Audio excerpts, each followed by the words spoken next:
Henry entered the United States on December. Remind me. Henry entered the United States on December 15th, 2012, with an F1 visa. Prior to that, he had never been in the United States before and did not change his immigration status for 2016. For federal income tax purposes, is he a non-resident or resident?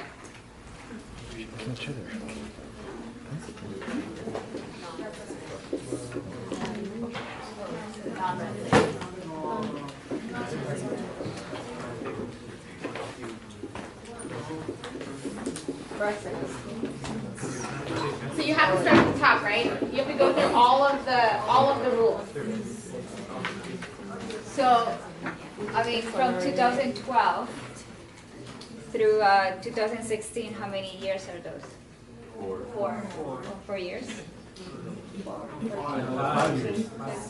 yeah. 5 years. 5 years. Because even though this person only had 15 days in the U.S., remember that for purposes of the substantial presence test, you have to. We're doing exemption though. For the exemption. Yeah, for the exemption, you have to count.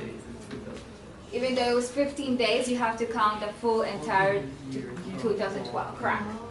So don't be fooled by the substantial presence test. First, you have to apply the exemption status. If they are a student and they've been here for 5 years or less, then they are exempt for tax purposes, even if they've physically been in the country for more than 183 days for the substantial presence test. So you start with the exemption, then you move to the substantial presence test. Does that work? Yeah. So in this case, it's 5 years, so this person is exempt. Yes? So for the exemptions test, even though they entered in December, you count it as a whole year, right? Yeah, absolutely. But for the substantial test, you count it by how many days they've been in. Exactly. Do you have another question?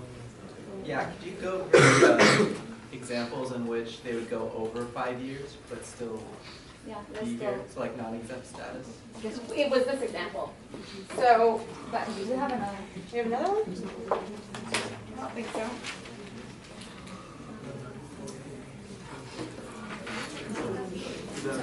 Basically, if a, okay. All right.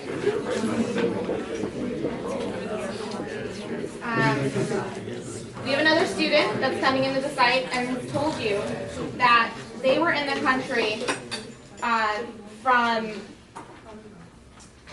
January 2011 through March 2013.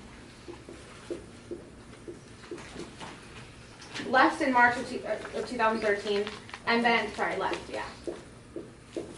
And then re-entered the United States in December of 2013. December 1st, whatever. Oh. Yeah. Just count everything as the first. Okay. Oh. Came back on 2013? Yep. For federal income tax purposes, is he a resident for 2016?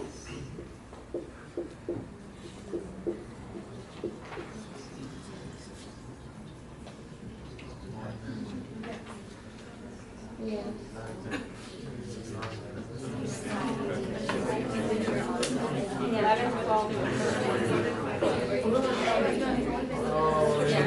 Six, and then so he served the full 3 years, so 5 years.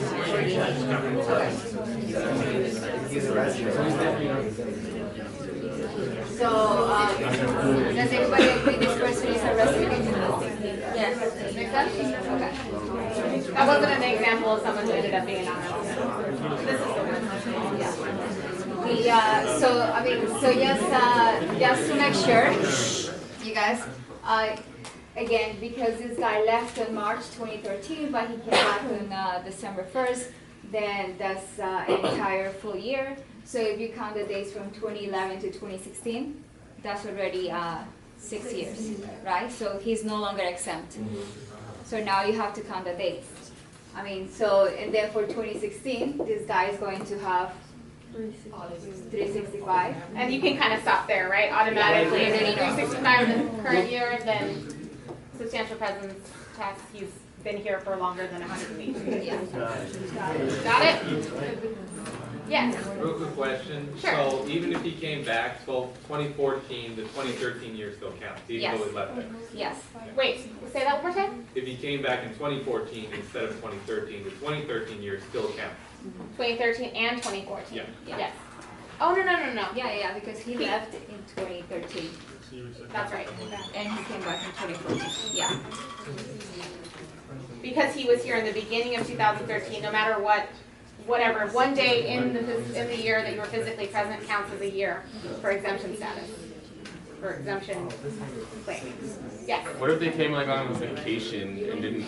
Does that still count? Or like they came for like a day on vacation and then left? But let's say for like for 2012, like through 2016, that one, the 12-15, if that had been like they just came for a day and didn't stay in 2012 through the year end and they just came for like. If they just came for a day, Yeah. so if we're gonna say, okay, this guy was on transitory purposes, like he just he came from Yeah. Mexico in the morning, spent the whole day working or doing whatever, and then he left, then we can argue that that's transitory purposes.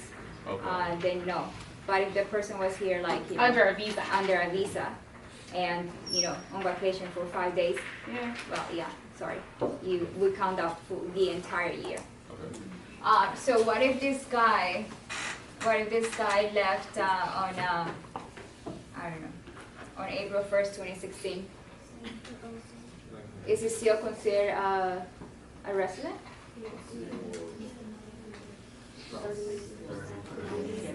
Yeah, 90 days for 2016, right? Correct.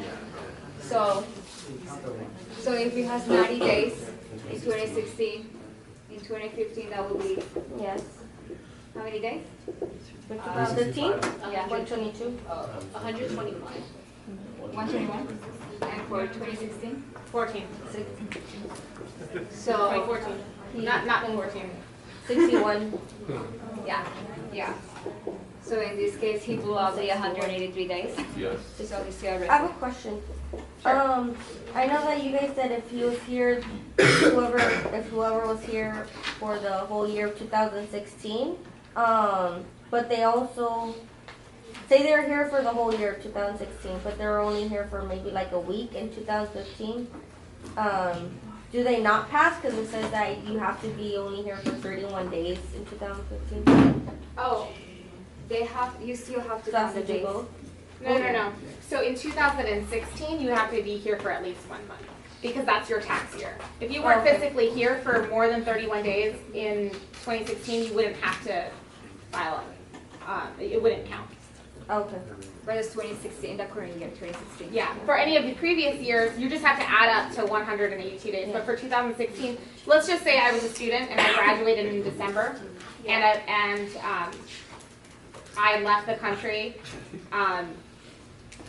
January 1st, 2016.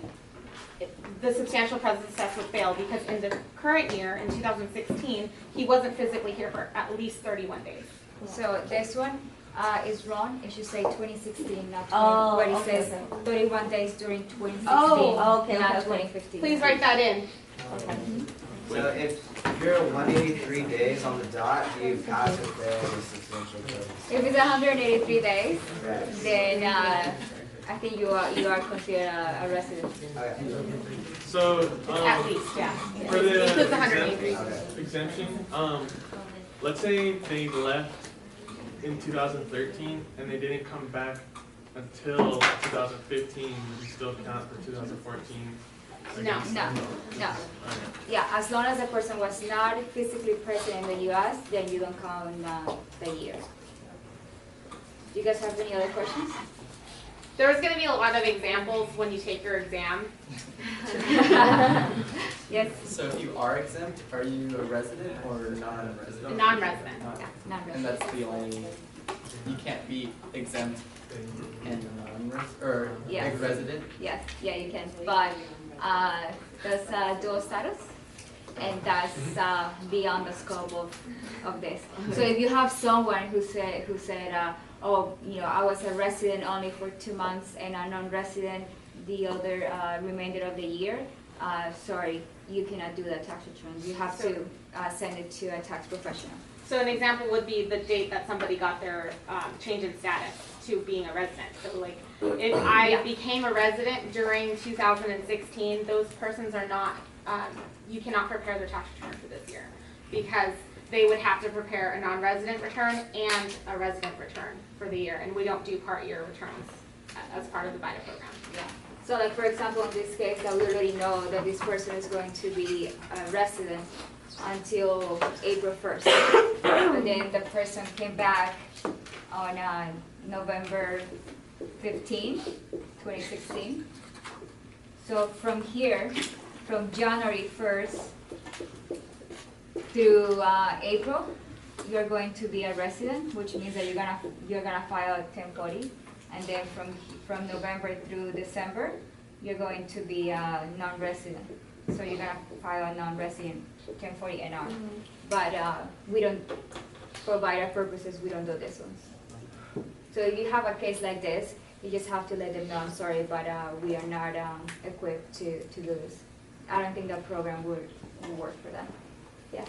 Okay, so if you are exempt, you are automatically a non-resident. Yes. But if you are not exempt, you have to do the substantial presence test in order to determine whether you are a non-resident or a resident. Yes, correct. Yeah. Any other questions?